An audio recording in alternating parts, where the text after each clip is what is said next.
नमस्कार दोस्तों, आपका स्वागत है अपनी YouTube चैनल PFP में। वीकली Q&A सेशन की शुरुआत करते हैं। सबसे पहला क्वेश्चन है, क्या करंट मार्केट प्राइस पे इक्विटास बैंक में खरीदारी करनी चाहिए? लास्ट ईयर 35 पे खरीद के 70 पे बेचा था, अब ये वापस 38 पे आ चुका है। और क्या IRCTC में खरीदारी करनी चाहिए? और आपने वर्लपूल को 20% के लॉस पे बेच दिया है और बजाज ट्विंस में आप शिफ्ट हो चुके हैं, तो क्या ये सही डिसीजन है? तो मेरे हिसाब से कोई प्रॉब्लम वाली बात नहीं है, क्योंकि बजाज ट्विंस क्वालिटी कंपनीज हैं। अब आते हैं इक्विटास बैंक पे। जैसे ही हमें 4750 का लेवल टूटता हुआ नजर आया, ये जोन टूटता हुआ नजर आया, स्टॉक में वीकनेस देखने को मिली है। ये बहुत इंपॉर्टेंट जोन था, क्योंकि यहां से अच्छी रैली देखने को मिली। रिट्रेस होकर यहां से स्टॉक ऊपर जाता हुआ नजर आया। यहां पर भी हमें बाउंस देखने को मिला, यहां पर भी जंप देखने को मिला। तो जैसे ये लेवल टूट चुका है, ये स्टॉक काफी वीक हो चुका है। जब तक ये अभी 50 के ऊपर सस्टेन नहीं होता है, तब तक के लिए हमें खरीदारी करने से बचना चाहिए। अगर ये 30 के आसपास आता है और वीकली चार्ट पे आपको कोई स्ट्रेंथ नजर आती है, तो वहां पर वापस हम खरीदारी थोड़ा सा कर सकते हैं छोटे स्टॉप लॉस के साथ।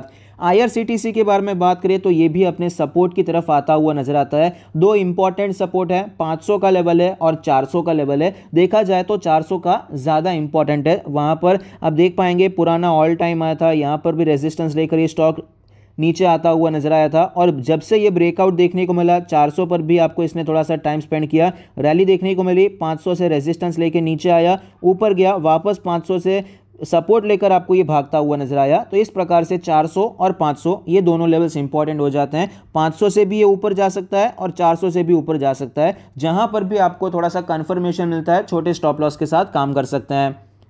सर जी, आईटी सेक्टर में और गिरावट हो सकती है क्या? और आईटी सेक्टर में कौन सी कंपनी में इन्वेस्टमेंट करना सही रहेगा? तो मेरे हिसाब से इस गिरावट में बैंकिंग और आईटी सेक्टर पे हमें फोकस करना चाहिए। ज़्यादातर गिरावट मेरे हिसाब से हो चुकी है, लेकिन ट्रेंड नेगेटिव है। तो और 4-5% अगर पूरा आईटी सेक्टर गिर जाता है, निफ्टी आईटी गिर जाता है, तो कोई बड़ी बात नहीं है। और यहाँ पर हमने आज ही वीडियो भी बनाया है कि कौन से स्टॉक्स पर आप फोकस कर सकते हैं, उस वीडियो को आप देख सकते हैं।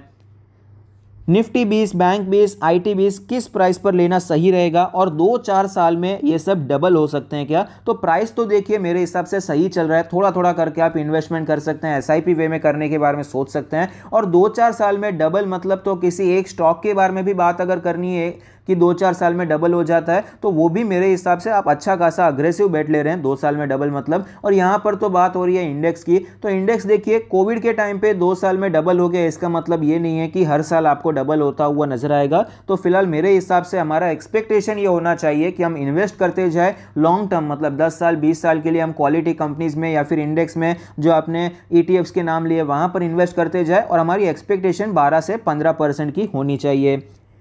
Buying level for Affle and doctor Lal PathLab for fresh entry और योर व्यूज ऑन पॉलीकैप। तो पॉलीकैप पर हमने रिसेंटली एक वीडियो बनाया है, आप वो वीडियो रेफर कर सकते हैं।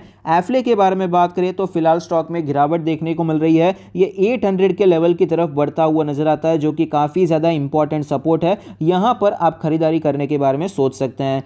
डॉक्टर लाल पैथलैब के बारे में बात करें तो इसके लिए 1800 का लेवल काफ़ी ज़्यादा इंपॉर्टेंट लेवल है। एक बार ऑलरेडी बाउंस आ गया, लेकिन फिर से स्टॉक नीचे आता हुआ नजर आता है। और अगर स्ट्रेंथ पे खरीदना है तो जब तक ये स्टॉक इस लेवल के ऊपर नहीं जाता है, तब तक के लिए अवॉइड करना चाहिए। Good morning sir, please advice regarding the need of stop loss in investment horizon of more than 3 to 5 years. आपके मिड कैप स्टॉक 20 से 25% गिर चुके हैं, तो अगर स्टॉप लॉस लगाना है तो कहां पर लगाना चाहिए? अगर अभी आप स्टॉप लॉस लगाना चाहते हैं तो अभी तो मेरे हिसाब से ऑलमोस्ट सारे स्टॉक्स गिर चुके हैं, अच्छे खासे गिर चुके हैं। और यहां पर देखिए स्टॉप लॉस लगाने की ज़रूरत लॉन्ग टर्म में है नहीं है, काफ़ी ज़्यादा डिबेटेबल होता है। लेकिन प्रॉब्लम क्या होती है, जब भी हम इन्वेस्ट करते हैं तो एक्चुअली हम इन्वेस्ट करते हैं कभी करते हैं जब मार्केट में मोमेंटम होता है, और इन्वेस्ट तब किया जाता है जब वैल्यूएशन हमारे साथ होता है। दो चीज़ होती है इन्वेस्टमेंट करने के टाइम पे, एक तो है कंपनी की क्वालिटी, जैसे आप फंडामेंटल्स का हो, फाइनेंशियल्स का हो, जो भी कहना है आप कह सकते हैं। दूसरा है वैल्यूएशन। जनरली लोग यहाँ पर क्वालिटी पर तो फोकस करते हैं, भाई कंपनी अच्छी है ये पता लगा लिया, लेकिन वैल्यूएशन सही है या नहीं है ये पता नहीं लगाते हैं, और कौन से भी प्राइस पे खरीद लेते हैं। तो उसके बाद एक बड़ा ड्रॉडाउन भी देखने को मिल सकता है। अगर महंगे वैल्यूएशन पे अच्छे स्टॉक को भी खरीदा है तो कभी ना कभी मार्केट अपने आप को करेक्ट करता है, वैल्यूएशन करेक्ट हो जाता है। तो ऐसे टाइम पे भले ही आपका टाइम होराइजन 3 साल 5 साल 10 साल का भी हो, लेकिन महंगे वैल्यूएशन पे खरीदा है तो मेरे हिसाब से स्टॉप लॉस लगाना चाहिए। अगर अच्छे वैल्यूएशन पे ही खरीदा है तो वहां पर स्टॉप लॉस लगाने की जरूरत ऑलरेडी कम हो जाती है। HDFC AMC क्या एक अच्छा डिविडेंड ग्रोथ स्टॉक है, तो मेरे हिसाब से देखिए डिविडेंड ग्रोथ स्टॉक्स होते भी नहीं है, क्योंकि जहां पर डिविडेंड ज़्यादा मिलता है 5% 10%, वहां पर ग्रोथ नहीं होती है, और जहां पर ग्रोथ होती है वहां पर आपको मुश्किल से आधा 1-2% का डिविडेंड मिलता है। और HDFC AMC का डिविडेंड यील्ड नेक्स्ट 5 ईयर्स में मेरे हिसाब से जो है उसी प्रकार से चलता रहेगा। और पॉसिबल बाइंग लेवल के बारे में बात करें तो जब तक ये अभी 2000 के ऊपर नहीं जाता है तब तक के लिए अवॉइड करना चाहिए, तब तक के लिए वेट करना चाहिए कि यहाँ पर स्ट्रेंथ मिलती है या फिर नहीं मिलती है। सर मैं 7 स्टॉक में इन्वेस्ट करना चाहता हूँ 10,000 रुपये, जिसमें से एक पीडीलाइट भी है, तो इस प्राइस पे क्या लमसम इन्वेस्ट करना चाहिए? जब भी हम लमसम इन्वेस्ट करते हैं तो उसके लिए एक कंडीशन होता है माइंड का कंडीशन कि भाई साइकोलॉजिकली मैं यहाँ पर बहुत ही कॉन्फिडेंट हूँ कि ये स्टॉक यहाँ से बहुत नहीं गिरेगा, और कन्विक्शन मेरा हाई है और मैंने पूरा पैसा यहाँ पर लगा दिया, लमसम लगा दिया। लेकिन लमसम में अभी फिलहाल टाइम मुझे नज़र नहीं आता है। मेरे हिसाब से निफ्टी के लिए अभी 1000 पॉइंट का स्पेस है, वो गिर सकता है। मैं ये नहीं कहता कल गिर जाएगा, अगले हफ्ते ही गिर जाएगा, लेकिन ओवर द पीरियड अब भी उसके पास अच्छा खासा स्पेस है गिरने के लिए। तो लमसम इन्वेस्टमेंट करने की जगह पे आप एसआईपी वे में थोड़ा थोड़ा इन्वेस्ट करने के बारे में सोच सकते हैं। Sir I have Larsen and Toubro, is it right time to shift from Larsen and Toubro to LTTS for long term? देखिए सेक्टर तो अलग है, मैं ये मान रहा हूँ, एज्यूम कर रहा हूँ कि आप एक ग्रुप में एक्सपोजर लेना चाहते हैं, L&T ग्रुप में एक्सपोजर लेना चाहते हैं, लेकिन कंस्ट्रक्शन कंपनी में नहीं, आप ये टेक्नोलॉजी कंपनी में लेना चाहते हैं। तो अभी फिलहाल क्या करना चाहिए? तो मेरे हिसाब से अगर आपने मन बना लिया है कि आपको शिफ्ट करना है तो करने के बारे में सोचा जा सकता है, क्योंकि LTTS एक अच्छे प्राइस पे चल रहा है जहां पर हम खरीदारी कर सकते हैं। 3000 का ही जोन था जहां से रेजिस्टेंस लेकर ये नीचे आ रहा था, लेकिन बाद में एक अच्छा बाउंस देखने को मिला, ब्रेकआउट देखने को मिला और स्टॉक में अच्छी रैली देखने को मिली। 3000 से 6000 तक ऑलमोस्ट ये जाता हुआ नजर आया। तो यहां पर थोड़ी बहुत आप खरीदारी करने के बारे में सोच सकते हैं। फंडामेंटल शेयर में हर सपोर्ट में लेना सही होगा या शेयर में स्ट्रेंथ आने पर खरीदना सही रहेगा? ये बहुत अच्छा क्वेश्चन है। देखिए जब भी हम यहाँ पर खरीदारी करना चाहते हैं, एक होता है बाय ऑन डिप्स, मतलब जितना गिरता जाएगा उतना हम खरीदते जाएंगे। दूसरा है कि जितना बढ़ता जाएगा ब्रेकआउट पे ब्रेकआउट, यानी कि स्ट्रेंथ पे स्ट्रेंथ आएगी तब हम वहाँ पर खरीदते जाएंगे। हम ये अज्यूम करते हैं कि आपने फंडामेंटल एनालिसिस सीख लिया है, या फिर अपने स्टॉक को एनालाइज करने के लिए फंडामेंटल्स देख लिए कि भाई ये कंपनी अच्छी है, अभी आपको कौन सा तरीका अपनाने का है वो अज्यूम करते हैं। तो बाय ऑन डिप्स अपनाने का या फिर स्ट्रेंथ पे खरीदना है, तो दोनों के लिए आपको फंडामेंटल्स को समझना तो आना ही चाहिए। लेकिन अगर आप स्ट्रेंथ पे खरीदना चाहते हैं तो उसके लिए आपको टेक्निकल एनालिसिस भी आना चाहिए। यहां पर सपोर्ट पे खरीदना या फिर बाय ऑन डिप्स करना ये इतना मुश्किल नहीं है, क्योंकि अगर आपने 100 रुपए पे खरीदा, आप ये सीधा अनुमान लगा सकते हैं कि भाई अभी मैंने 100 पे खरीदा है, 10% और गिरेगा मैं थोड़ा और खरीद लूंगा, और 10% गिरेगा मैं थोड़ा और खरीद लूंगा, इस प्रकार से। लेकिन जब हम यहां पर स्ट्रेंथ पे खरीदने की बात करते हैं तो वहां पर कैंडलस्टिक्स का, टेक्निकल एनालिसिस का नॉलेज होना जरूरी हो जाता है कि कहां पर अभी ऐसा लग रहा है कि स्ट्रेंथ आ चुकी है और यहां से स्टॉक हमें भागता हुआ नजर आ सकता है। तो अगर आप टेक्निकल एनालिसिस सीख सकते हैं तो मेरे हिसाब से स्ट्रेंथ पे खरीदना एक बेटर ऑप्शन हो सकता है। बैंक निफ्टी का ETF है, कोटक बैंक का ETF, अगर हम वो बाय करते हैं तो क्या सभी बैंक का डिविडेंड मिलेगा? मैंने टिकर टेप पर चेक किया तो शो कर रहा था कि डिविडेंड ऑल बैंक का मिलेगा। तो यहाँ पर जनरली ETFs में डिविडेंड मिलता है, 2 तरीके होते हैं, या फिर आपको डायरेक्ट पेमेंट मिल जाता है जैसे स्टॉक्स में मिलता है, उसके चांसेस एक्चुअली कम रहते हैं। जनरली क्या होता है ETF में जब डिविडेंड आता है सामने आपको उसका यूनिट मिल जाता है। अगर आपके पास बहुत ही ज़्यादा कम ETF रहेंगे तो डिविडेंड भी ऑफकोर्स बहुत तो होता नहीं है, डिविडेंड कितना रहता है, थोड़ा सा ही रहता है। अगर एक यूनिट जितना भी डिविडेंड नहीं मिलेगा तो आपको दिखेगा नहीं कि एक यूनिट वो बढ़ गया है, लेकिन अगर आप डिपॉजिटरी में जाएंगे तो आपको पता चलेगा, इन डेसिमल पॉइंट्स भी आपको वो यूनिट्स बढ़ते हुए नजर आते हैं।